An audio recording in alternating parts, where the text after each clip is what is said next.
Olá, pessoal, sejam bem-vindos e bem-vindas à segunda parte da primeira aula do módulo de espectroscopia, onde falaremos sobre dicroísmo circular em ultravioleta. Meu nome é Juliana, eu sou pesquisadora e coordenadora da linha de luz CEDRO, que é a linha de luz dedicada à técnica de dicroísmo circular eletrônico nos cílios. Durante essa aula, eu quero começar mostrando para vocês quais são os eventos que nós vamos detectar utilizando a interação com a radiação nessa faixa de energia, do ultravioleta. Na sequência, o que é a espectroscopia de dicroísmo circular e mostrar que ela é um tipo especial de espectroscopia de absorção molecular.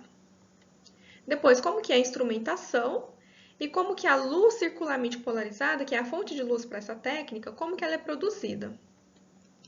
Depois, algumas aplicações e, por fim, quais são as vantagens de se utilizar radiação síncrotron para a espectroscopia de CD. Na primeira parte dessa aula, vocês viram com a Ingrid a região do infravermelho, que pode ser utilizada para sondar as vibrações moleculares e, com isso, identificar grupos químicos dentro das moléculas. Agora, avançando no espectro eletromagnético, nós vamos chegar aqui na região do ultravioleta, e eu destaco também a região do visível. E agora, os eventos que nós vamos sondar são as transições eletrônicas, ou seja, a excitação de um elétron, de um estado fundamental, para um estado excitado quando ele absorve energia. Essa faixa do ultravioleta invisível ela vai ter energia suficiente para excitar os elétrons que estão nas camadas mais externas, os elétrons de valência. Ok? Para eu excitar os elétrons mais internos, os elétrons de caroço, eu preciso de fótons mais energéticos, que é o caso dos raios X. Tema das próximas aulas que vocês vão acompanhar. Ok? Bom, nesse caso, o que nós vamos estudar são moléculas. Então, nós vamos falar agora de espectroscopia de absorção molecular. Aqui nessa figura está representado o ordenamento dos orbitais moleculares com as suas energias relativas. Então, aqui nós temos os orbitais ligantes, o não ligante e os antiligantes. As flechinhas, elas representam as possíveis transições eletrônicas, certo? Então, a molécula vai sofrer essa excitação eletrônica, essa transição, se ela absorver energia que corresponda à diferença de energia entre esses níveis. E qual transição vai acontecer vai depender do cromóforo em questão. O cromóforo ele é o grupo de átomos dentro da molécula que será capaz de interagir e absorver a radiação. Uma outra coisa importante para ressaltar é que o ambiente ao redor desse cromóforo, por exemplo, a polaridade do solvente no qual a molécula está, pode influenciar nessas energias aqui desses orbitais moleculares. Nessa escola, eu tenho certeza que vocês vão entender que a interação entre a radiação e a matéria é uma ferramenta importante para identificarmos e caracterizarmos os materiais. No caso da espectroscopia de absorção molecular, estamos estudando moléculas e ela é muito aplicada para estudar biomoléculas, no campo da bioquímica e da biofísica. E a partir dos espectros de absorção, nós conseguimos estudar mudanças estruturais, verificar efeitos de meio, como mudanças de pH, de solvente, e também medidas quantitativas, como, por exemplo, a determinação de concentração de soluções. Nesse caso, estamos falando da espectrofotometria UV-Vis, quando utilizamos a lei de Lambert-Beer, que relaciona a atenuação da intensidade da radiação quando ela passa por um meio absorvente com a concentração desse meio. Então, aqui I0 é a intensidade da radiação incidente, I é a intensidade da radiação transmitida, e o log de I0 sobre I é a definição de absorbância. A absorbância ela vai ser proporcional a B, que é o caminho óptico, a espessura pela qual a radiação atravessa a amostra, a C, que é a concentração, e aqui epsilon é uma constante de proporcionalidade chamada absortividade, que ela é intrínseca à substância e dependente do comprimento de onda. Então, nós podemos gerar os espectros de absorção molecular realizando a medida de absorbância em função do comprimento de onda. Nesse exemplo, dessa molécula, nós conseguimos identificar duas transições eletrônicas, uma com o máximo aqui em 343 nanômetros e a outra em 512 nanômetros. Percebam que nós temos aqui essas bandas, né? São bandas bem largas, né? Não são picos estreitos. A explicação para isso é que cada estado eletrônico ele é desdobrado em diferentes estados vibracionais e que, por sua vez, são separados em estados rotacionais. Então, o que pode acontecer é a transição, né, desde o estado fundamental para um estado excitado eletrônico em diferentes níveis vibracionais. Então, na verdade, essas bandas, né, seria a sobreposição de todas essas possibilidades. Agora que já fizemos essa breve revisão sobre espectroscopia de absorção molecular, vamos falar sobre o tema da aula, que é dicroísmo circular. A espectroscopia de dicroísmo circular é um tipo especial de espectroscopia de absorção molecular. E os materiais que nós podemos estudar por essa técnica também são especiais. Para exibir um sinal de CD naturalmente, o material ele precisa apresentar a propriedade chamada quiralidade, ok? Os materiais quirais são materiais assimétricos e a sua imagem especular ela não é sobreponível a ele. Então, reparem aqui nessa figura, onde eu tenho essa molécula. Então, reparem que essa outra é a imagem especular dela, porém as estruturas não são sobreponíveis. Aqui estamos falando de dois isômeros óticos, os chamados enantiômeros. Então, essas moléculas elas são quirais.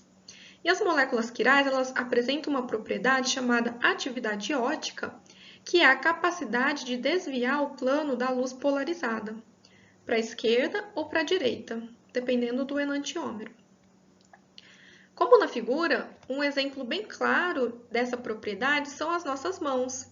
Vocês podem reparar que uma mão é a imagem especular da outra, ok? Porém, elas não são sobreponíveis, né? Nossas mãos são assimétricas.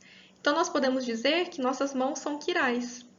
E esse termo quiral vem do grego, que significa mão. Então, por isso esse termo para descrever a propriedade de quiralidade. E se eu traço os espectros de dois enantiômeros, o espectro UV, utilizando como fonte de luz uma luz não polarizada. Então, aqui seria a espectroscopia de absorção molecular regular. Claro, pensando que eles estão nas mesmas condições e concentrações. Então, reparem que os dois espectros, né, dos dois enantiômeros aqui dessa molécula cânfora, eles são idênticos. Eu só consigo diferenciá-los se eu utilizo agora uma espectroscopia especial, utilizando como fonte de luz uma luz polarizada. Nesse caso, é uma luz circularmente polarizada, para a esquerda e para a direita. Então, agora eu tenho os meus espectros de dicroísmo circular eletrônico. E percebam agora que cada enantiômero me dá um perfil diferente nesse espectro. Inclusive, nesse caso, o sinal é negativo. E nós já vamos entender o porquê dessa possibilidade de ser negativo no próximo slide. Então, como a luz circularmente polarizada ela tem um caráter quiral, ela vai interagir diferentemente com as moléculas quirais. Então, por isso eu consigo diferenciar os enantiômeros aqui. Bom, e o que é, então, o sinal de CD? Para eu ter um sinal de CD, eu preciso que a fonte de luz seja uma luz circularmente polarizada nos dois sentidos, para a esquerda e para a direita. E o sinal de CD é uma absorção diferencial, um ΔA, que é a diferença da absorção pela molécula quiral da luz circularmente polarizada para a esquerda e da luz circularmente polarizada para a direita.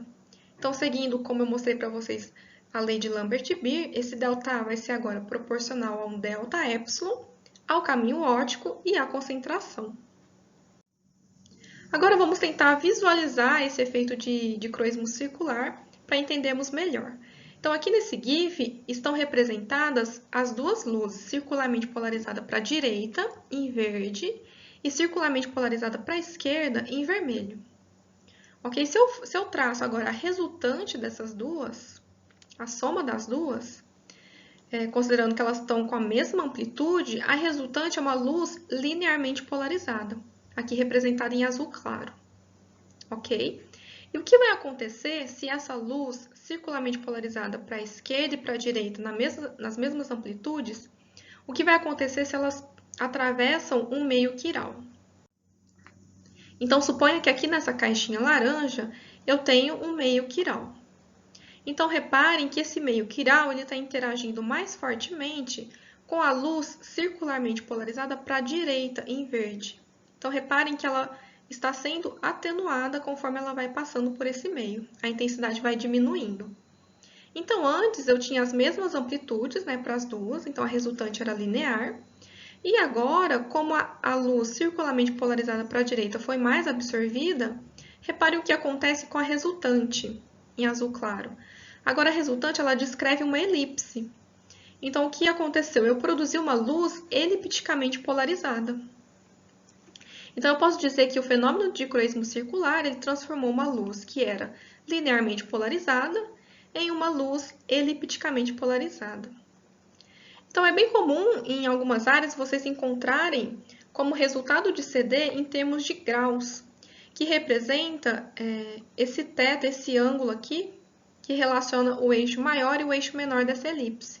Então, eu tenho agora a elipticidade. Eu posso também ter o resultado em ΔA ou em ΔY. E eu posso converter essas unidades umas nas outras, né, matematicamente.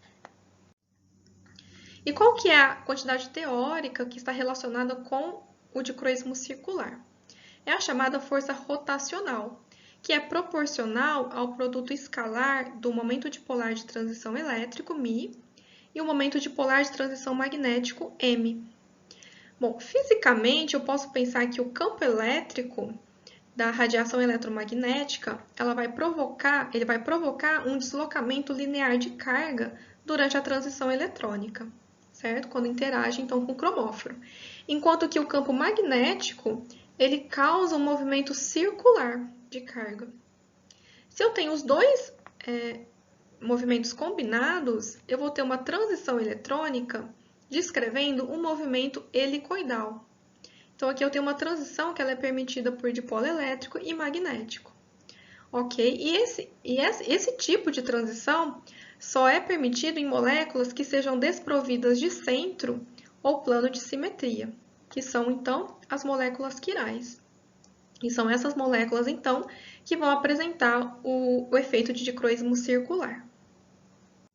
Agora que já vimos o que é a espectroscopia de dicroísmo circular e quais são os materiais que podem ser estudados por essa técnica, vamos ver como que é a instrumentação. Aqui nessa figura estão representados os elementos que compõem tanto uma linha de luz quanto um espectrômetro de bancada. A diferença estará na fonte de luz, né? Então, na linha de luz eu tenho a radiação síncrotron como fonte, e no espectrômetro de bancada eu tenho uma lâmpada convencional, normalmente uma lâmpada de xenônio. Depois eu terei um monocromador para monocromatizar o feixe, e esse feixe monocromatizado ele vai passar por um polarizador linear para produzir luz linearmente polarizada. Esse elemento ele é mais imprescindível no espectrômetro de bancada, cuja fonte é uma fonte não polarizada. Mas na linha de luz, nós também inserimos para garantir a polarização linear da luz, antes de atingir o próximo elemento, que é o modulador fotoelástico. E é esse dispositivo que vai ser responsável pela produção da luz circularmente polarizada para a direita e para a esquerda. E nós vamos verificar como que ele funciona com mais detalhes nos próximos slides. Essa luz, então, ela vai atravessar a amostra, que é uma amostra quiral, e o sinal vai ser coletado no detector, isso vai ser convertido e eu vou ter lá no computador o meu espectro de CD. Agora vamos ver como que o modulador fotoelástico ele produz a luz circularmente polarizada para a esquerda e para a direita. Para isso, vamos visualizar como que é a luz que chega nesse elemento, né, que é a luz linearmente polarizada. Então, reparem que uma luz linearmente polarizada ela pode ser decomposta em duas que estão ortogonais entre si e em fase, aqui representadas por verde e vermelho. A representação aqui da componente elétrica. Então, reparem que a resultante é uma luz linearmente polarizada, aqui em azul claro. Então, eu posso dizer que uma luz linearmente polarizada ela é decomposta em duas que estão ortogonais entre si e em fase. Agora, reparem o que acontece se eu provoco uma diferença de fase de 90 graus, ou seja, de 1/4 de ciclo. Agora, a resultante ela é uma luz circularmente polarizada. Reparem aqui em azul claro. E nesse caso, é para a direita. no sentido horário. E se eu provoco uma diferença de fase de menos 90 graus, eu também terei uma luz circularmente polarizada, mas no outro sentido, para a esquerda. E se eu tiver uma diferença de fase em qualquer outro valor que não seja 90, 1/4 de ciclo, a luz será elipticamente polarizada. E se a diferença de fase é zero, a luz é linearmente polarizada. Ok? Então, com isso, a gente vai conseguir entender o funcionamento do modulador fotoelástico. Esse dispositivo é um dispositivo piezoelétrico que tem um elemento óptico transparente e ele é esticado e comprimido periodicamente, numa determinada frequência. E o que acontece é que quando ele está comprimido ou esticado, o índice de refração paralelo ao eixo desse estresse é diferente do índice de refração perpendicular a esse estresse. E nós posicionamos esse modulador fotoelástico nessa inclinação aqui a 45 graus. Por quê?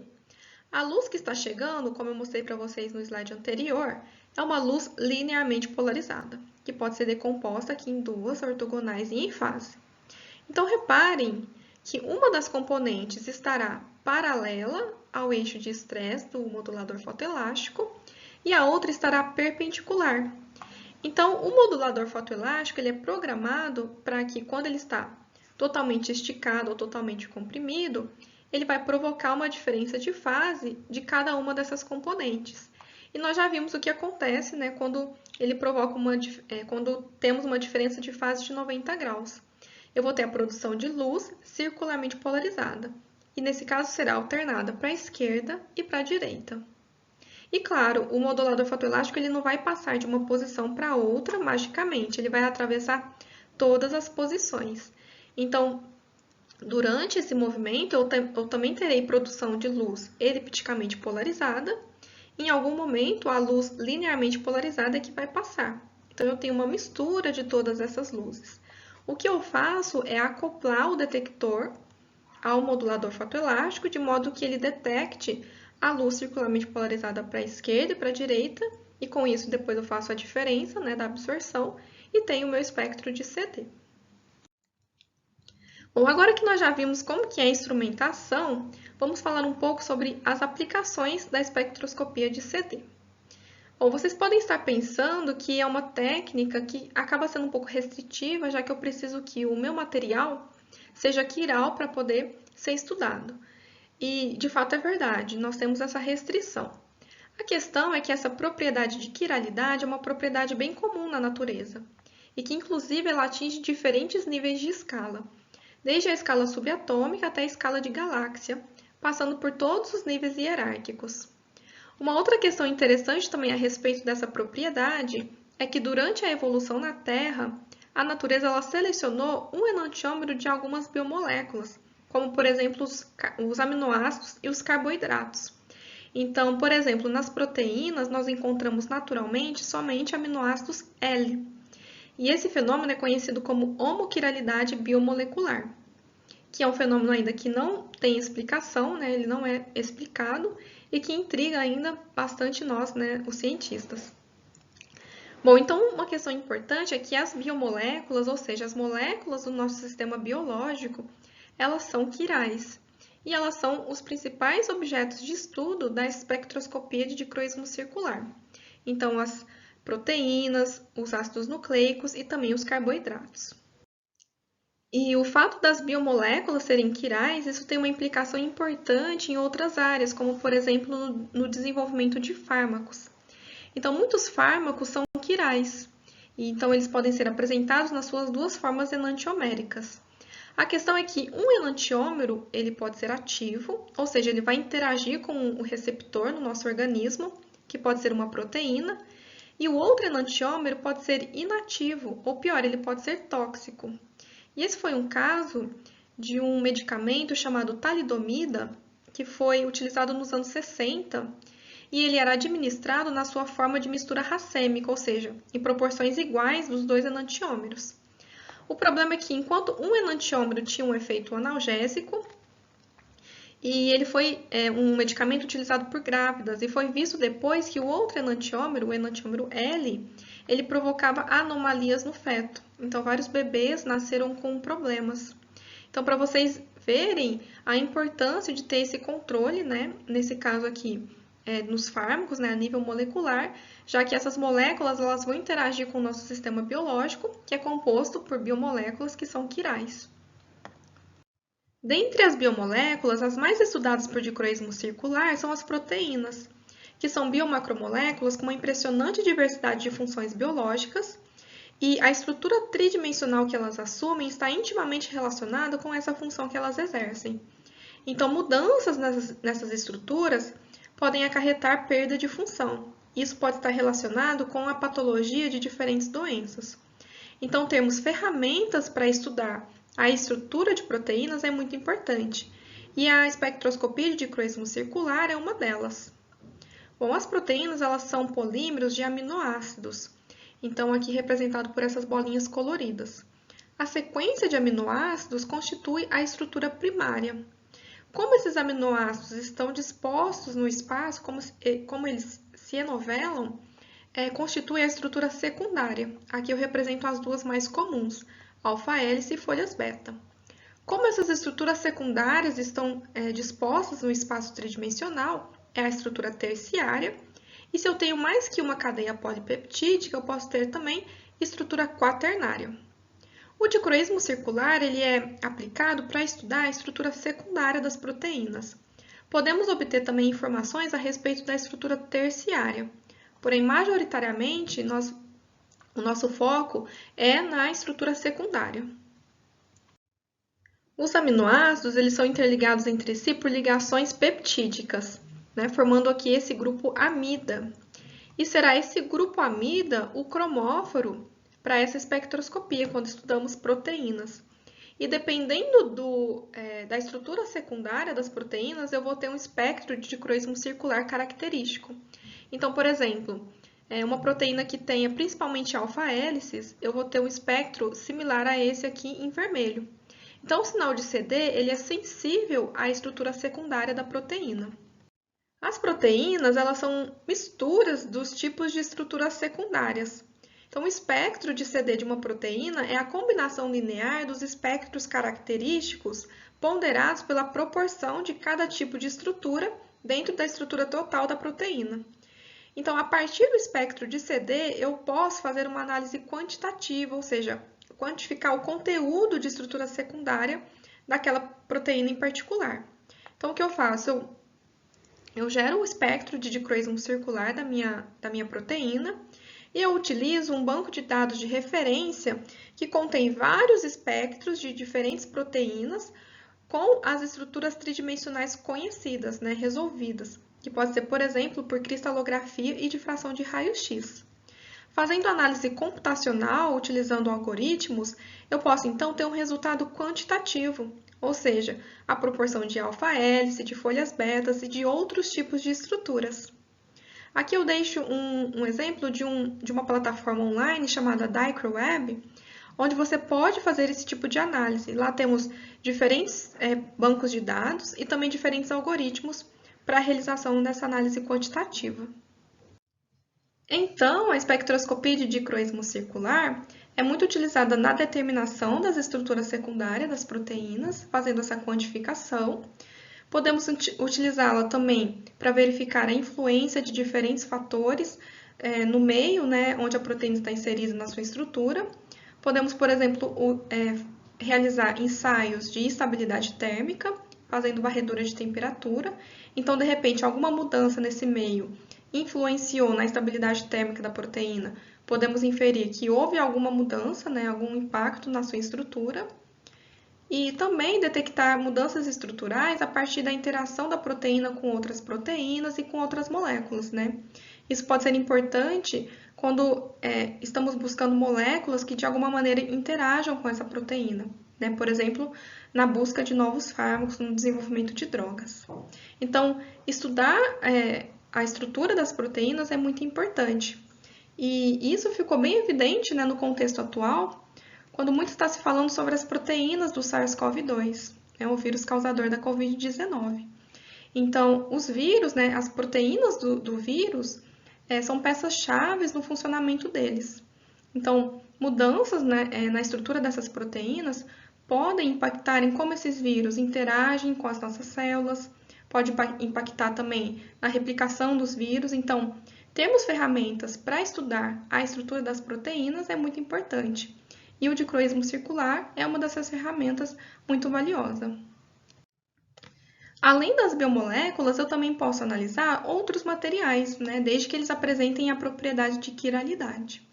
Aqui eu vou mostrar um exemplo para vocês de um biomaterial, que é um hidrogel supramolecular, que é o tema da minha pesquisa atual. Um hidrogel supramolecular ele é formado a partir da automontagem de pequenas moléculas em água.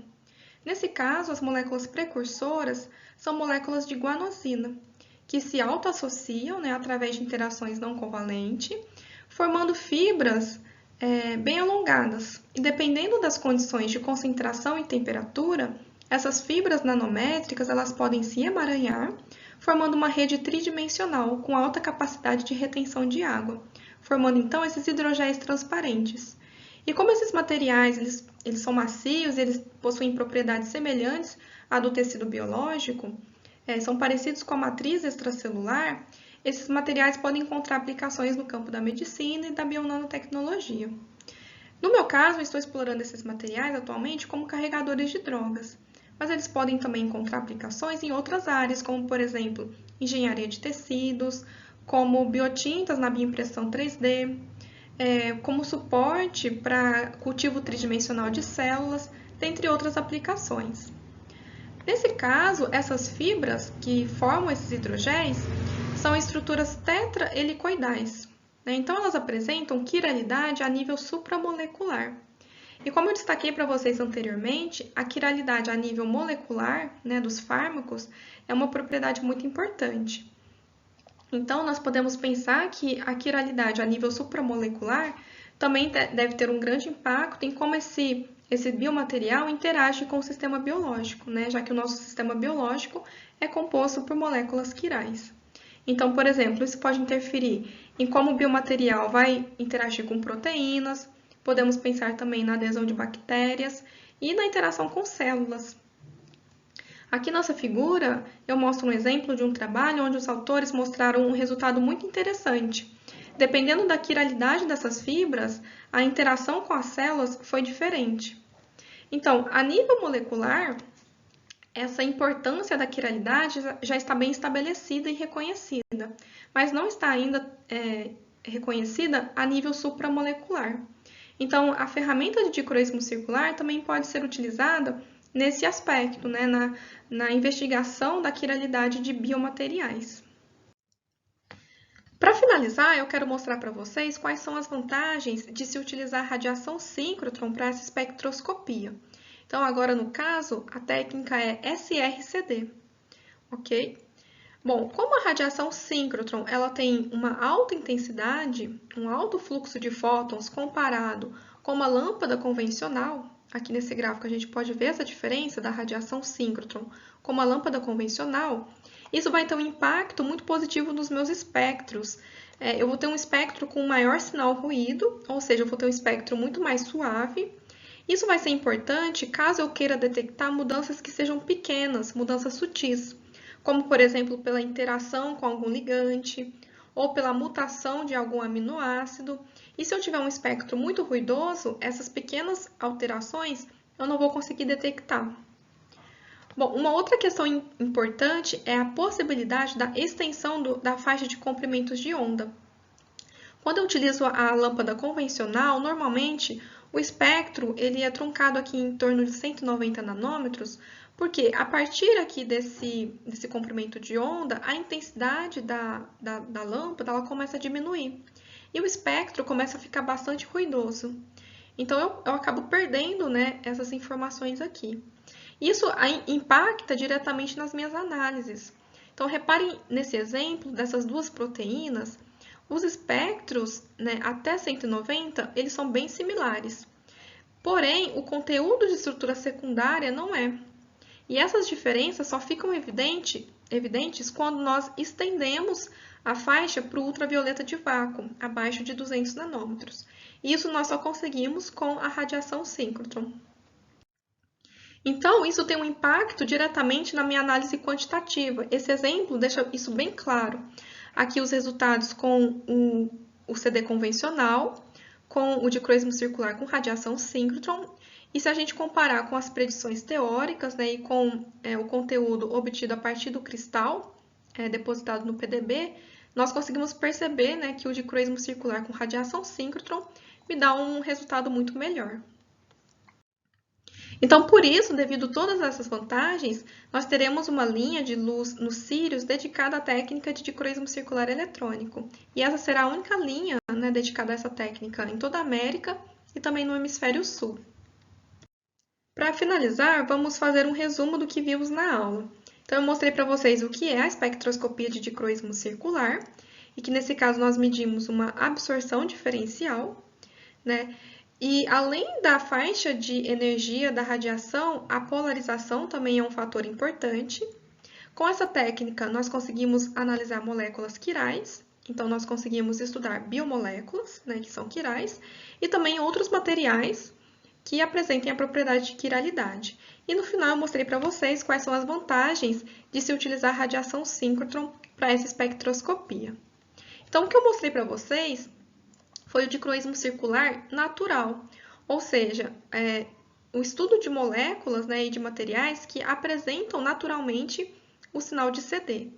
Porém, nós podemos também induzir esse efeito quando nós aplicamos um campo magnético. Então, nesse caso, nós teremos a técnica de dicroísmo circular magnético, que será tema da aula de espectroscopia 4A, que vocês vão acompanhar. Então, eu deixo algumas referências para vocês, uns reviews e também livros, caso vocês queiram se aprofundar no assunto. E deixo também o site que eu utilizei para produzir alguns GIFs animados que eu mostrei nessa apresentação.